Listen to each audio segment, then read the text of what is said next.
questão que nós vamos resolver agora, que já foi solicitada por vocês, é a questão 51 da página 345 do livro Fundamentos de Física, volume 1 do Halliday.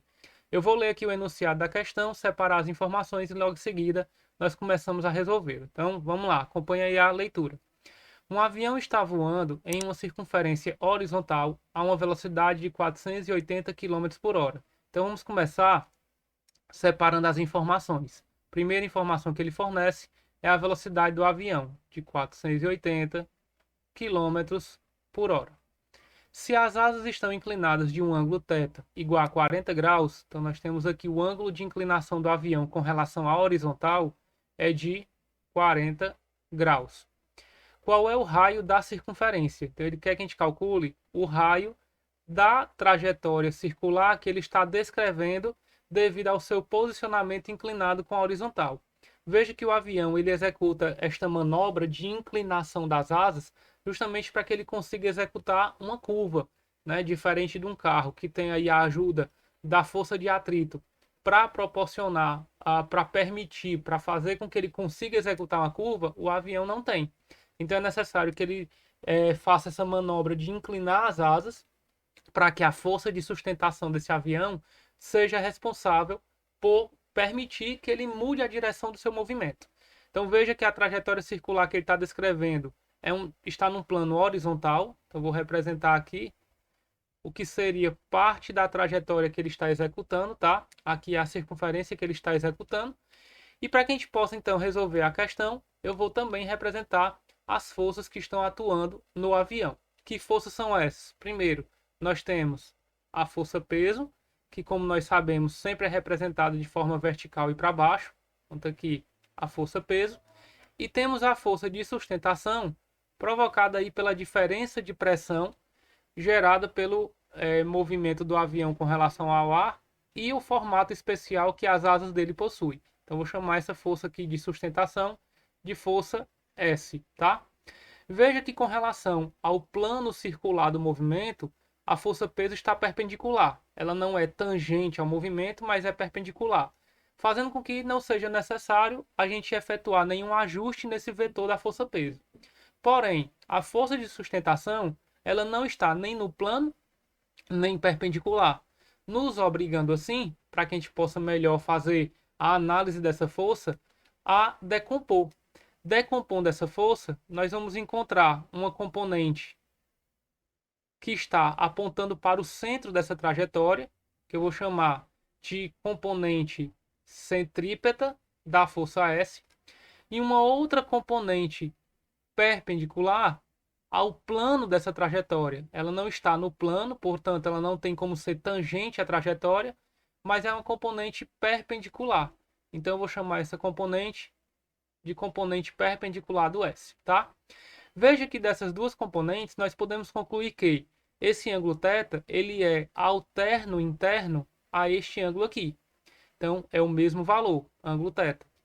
Este ângulo, nós temos a força de sustentação perpendicular às asas do avião. Isso quer dizer que esse ângulo é o complemento de θ. Então, ele é 90 menos θ. E este ângulo, também por o S perpendicular e o S centrípeta formarem 90 graus entre si, esse ângulo é o complemento desse. Então, quem seria o complemento do complemento de θ? É o próprio ângulo θ, tá? O que é que a gente percebe com isso? Que a componente perpendicular da força de sustentação S está colada ao ângulo θ. Então, nós já podemos afirmar aqui. Então, nós já podemos afirmar aqui que dessas informações que foram dadas à questão, nós podemos afirmar que a componente perpendicular é a força de sustentação vezes o cosseno do ângulo θ. E que a componente que nós chamamos de centrípeta, porque está apontando para o centro da trajetória, está separada do ângulo θ. Portanto, é S vezes o seno do ângulo θ, tá? Veja que essa componente perpendicular, ela se opõe à força peso. Como o avião não possui aceleração na vertical, nós podemos afirmar que essas duas forças geram uma resultante nula. A resultante vertical é nula. Ou seja, a componente perpendicular de S, além de ser S cosseno de θ, também tem o mesmo valor da força-peso. E a componente centrípeta, como nós já sabemos, toda resultante centrípeta, como ela é a única força nessa direção, ela é a própria resultante e ela é calculada pela resultante centrípeta, tá?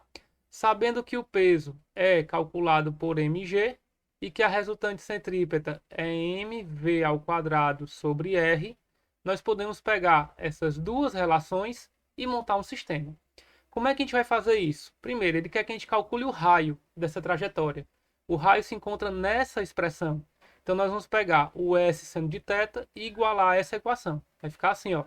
S, que nós não conhecemos, vezes o seno de 40 graus, que é o valor do θ, vai ser igual à massa do avião, que nós não sabemos de quanto é, vezes a sua velocidade, que está aqui em km por hora. Então, eu vou efetuar aqui a conversão para a gente poder trabalhar com o sistema internacional, tá? Como é que transforma de km por hora para metro por segundo? Divide por 3,6. Dividindo, então, 480 por 3,6, nós encontramos aproximadamente 133,3 metros por segundo, tá? Então, substituindo esse valor lá, ele está elevado ao quadrado, então vou elevar logo para facilitar, tá? Então, elevando ao quadrado, vai ficar aproximadamente 17.777,78. Então, vou colocar isso em notação científica. 1,8 vezes 10 elevado a 3, 4. Vezes 10 elevado a 4, dividido pelo raio, que é o que nós queremos descobrir, tá certo?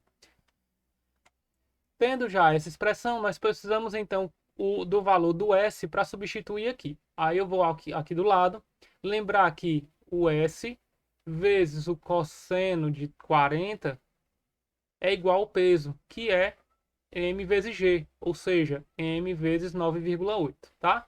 Então o S ele vai ser m vezes 9,8 dividido pelo cosseno de 40 graus.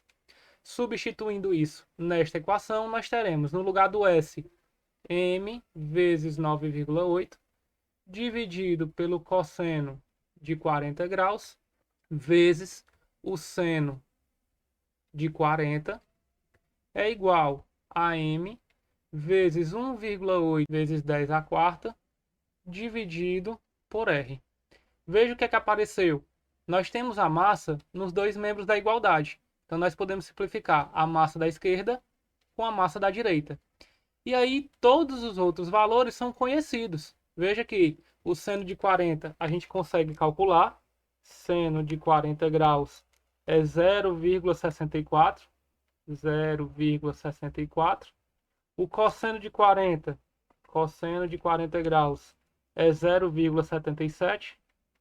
0,77. Isso vezes 9,8 vai ser igual a 1,8 vezes 10 à quarta dividido pelo raio. Vamos resolver primeiro esse membro para a gente poder calcular o valor de R. 0,64 dividido por 0,77 dá 0,83 vezes 9,8 vai dar 8,15. 8,15. Isso é igual a 1,8 vezes 10 à quarta, dividido por R. Passo o R para a esquerda e o 8,15 para a direita, nós teremos que o R será igual a 1,8 vezes 10 à quarta, dividido por 8,15. Esse resultado, então, do raio será 1,8 dividido por 8,15, dá 0,22 vezes 10 à quarta, então dá aproximadamente 2,2 vezes 10 à terceira metros. Tá? Então essa, portanto, é a resposta dessa questãozinha